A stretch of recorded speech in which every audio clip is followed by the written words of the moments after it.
아이고야. 저희 어머니도 안 불러주시는 이름을 불러주셔서 고맙습니다. 존경합니다, 여러분.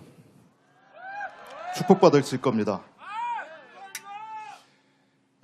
이 헌법재판소가 언제 결론을 내리려고 이렇게 뜸을 들이는지 모르겠는데, 뭐 상상도 하기 싫지만 만에 하나라도 탄핵이 저들이 원하는 것처럼 각하되거나 기각된다면, 안 되죠, 물론. 만에 하나 그렇다면 0.01%죠? 윤석열이 2차 계엄을 할까요, 안 할까요? 자기가 아끼는 국무위원들 탄핵소추했다고, 자기가 아끼는 검사들 탄핵소추했다고 계엄을 했던 자입니다. 근데 자기 자신 대통령을 탄핵소추했으니 2번이고 3번이고 하지 않겠습니까? 더더군다나 그런 일은 있어서는 안 되지만 탄핵이 기각돼도 윤석열 내란 수괴 혐의 형사재판은 그대로 진행됩니다. 아시는 것처럼 내란 수괴 혐의는 법정 형량이 딱 2개밖에 없습니다. 그렇습니다. 사형과 무기징역밖에 없는데 자기가 죽을 위기에 처했는데 가만히 앉아서 기다리겠습니까? 절대 그런 일은 일어나지 않을 거다.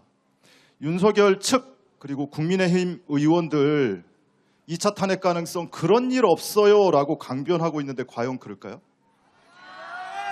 대통령실에서 발표했던 대변인 공식 브리핑 딱 3문장만 읽어드리겠습니다. 민주당 의원들 머릿속에는 계엄이 있을지 몰라도 우리 머릿속에는 계엄이 없습니다. 날조된 유언비어를 공당의 대표가 생중계로 유포한 사실에 경악을 금치 못합니다. 음모론 뒤에 숨어서 괴담 선동만 하지 말고 근거를 제시하십시오.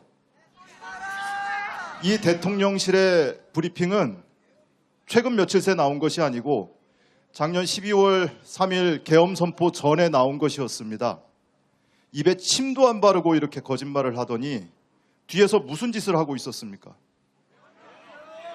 수천 명의 수거 대상 명단을 작성하고 3,000개가 넘는 시신 가방을 샀다는 거 아닙니까? 3,000개 하는데요. 이미 한 2,000개 있었으니까 5,000개입니다. 그것도 영화 찍으려고 산 겁니까?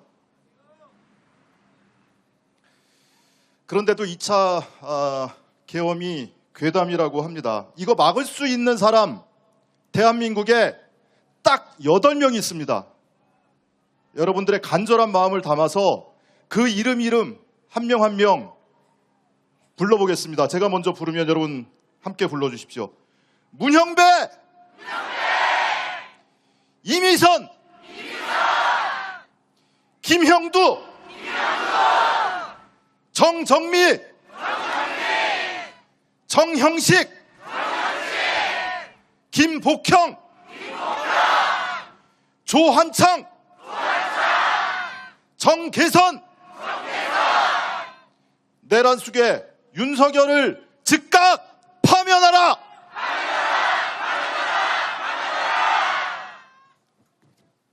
제가 오늘 이 무대에 올라온 주된 이유는 최근에 이재명 대표 권총 암살 제보가 잇따르고 있다고 해서 그 얘기를 좀 해달라고 해서 올라왔습니다. 마음을 놓을 수가 없죠. 참 징합니다. 법으로 죽이려다가 안 되니까 칼로 죽이려고 했죠. 그것도 안 되니까 총으로 죽이려고 합니다. 계엄군 손에 들린 총으로 안 되니까 이제 뭐 어디서 권총을 들려서 보낸다고 합니다. 윤석열이 법으로 이재명 대표를 죽이려고 할 때는 검찰의 조력자가 늘 있었습니다. 대장동 사건, 선거법 사건의 조력자 누굽니까? 유동규가 있었습니다. 대북송금 사건의 조력자 누굽니까? 쌍방울의 김성태, 방용철이 있었습니다. 위중교사 사건 조력자 누굽니까? 김진성이 있었습니다. 근데 이들은 하나같이 검찰 조사 받던 도중에 진술이 번복됩니다. 검사하고 면담만 하고 오면 진술이 바뀌어요. 오로지 이재명을 죽이는 쪽으로 진술이 바뀝니다.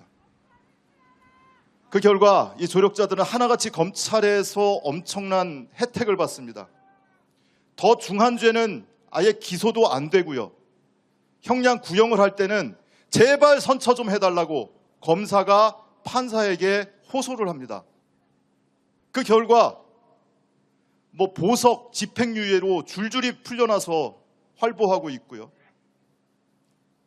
심지어 유동규는 최근에 항소심에서까지 무죄 판결을 받았습니다. 그런데 이것도 하나씩 실체가 드러나고 있습니다. 최근에 이 위증교 사세 판부가 함께 재판을 받고 있는 허위 자백을 하는 것으로 보이는 김진성 씨, 왜 아직도 공범이 유죄 판결 확정됐는데 김진성은 유죄든 기소를 하든 불기소를 하든 처분을 결론을 안 내리고 있냐고 물어봅니다. 그러면서 검찰에 자료 제출하라고 합니다. 이 김진성 씨 목줄 감고 있는 거 아닌지 재판부도 의심을 하고 있는 겁니다. 근데 그 밖에 또 다른 김진성이 있었습니다. 다들 아시는 것처럼 지난해 정초에 새해 벽두에 이재명 대표에 대한 테러가 있었죠. 법으로 안 되니까 이제 칼로 해치려고 했던 겁니다. 부동산 사무실에서 극우 유튜브 보면서 3개월 넘게 칼을 갈았다고 합니다. 그 간 칼로 그 부동산 사무실 벽에 그리고 화단 나무둥치에 수백 차례 찌르는 예행 연습을 한 흔적, 여러분 다들 보셨죠? 경찰이 몇 시간 동안 사무실을 압수수색하면서 찾아내지 못했던 그 흔적, 제가 찾아서 공개를 했더니 이재명 대표가 그걸 보고 그럽니다. 내 목에 난 상처와 각도가 똑같다고 합니다. 정말 천우신조로 살아났습니다. 남자들 와이셔츠 깃에 보면, 이 드레스 셔츠 보면 이 깃 안쪽에 플라스틱 보강제가 들어 있습니다. 근데 이재명 대표 습격을 당하고 나서 와이셔츠를 봤더니요, 이 깃이 관통돼 있고 플라스틱 보강제가 부러져 있었습니다. 그 보강제 아니었으면 큰일 날 뻔했습니다. 법정에서, 김진성 법정에서 이재명 대표 주치 자문 결과가 공개됐는데 조금만 칼이 더 들어갔어도, 칼날 방향만 바뀌었어도 치명적 결과가 있었을 거라고 합니다. 근데 누군 그러죠. 나무젓가락이었다고, 종이칼이었다고 하죠. 그런데도 또 살아나니까 이번에는 군인들한테 총 들려서 국회로 민주당사로 보냈습니다.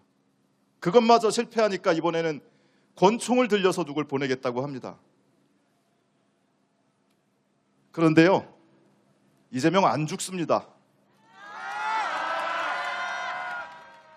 지금 어딘가에서 이 권총 앞에 놓고 총열에 기름질하고 있을 사람이 있다면 잘 들으십시오. 지금 보십시오. 이재명에게 들이댔던 칼끝이 누구를 향하고 있는지. 그 김진성 씨 법정에서 징역 15년 확정 판결받고 교도소에 수감되어 있습니다. 국회로 쳐들어갔던 계엄군의 총구는 지금 누구를 겨누고 있습니까? 윤석열, 사형이냐 무기징역이냐 법정에서 다퉈야 하는 신세가 됐습니다. 이제 그 권총 총구도 결국 자신을 향하게 될 겁니다.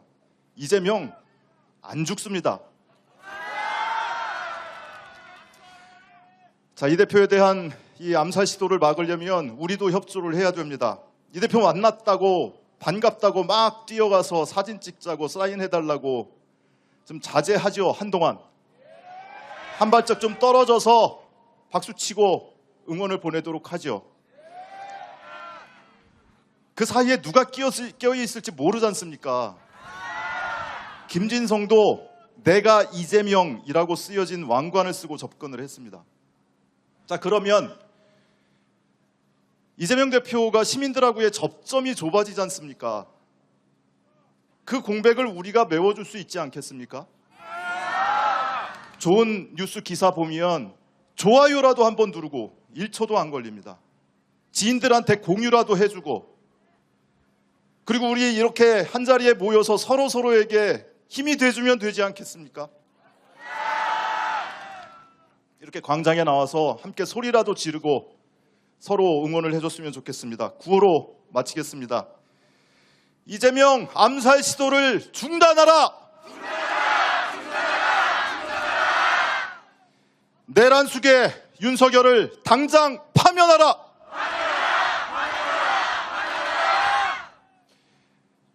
극우의 본산, 극우의 숙주, 국힘당을 해산하라!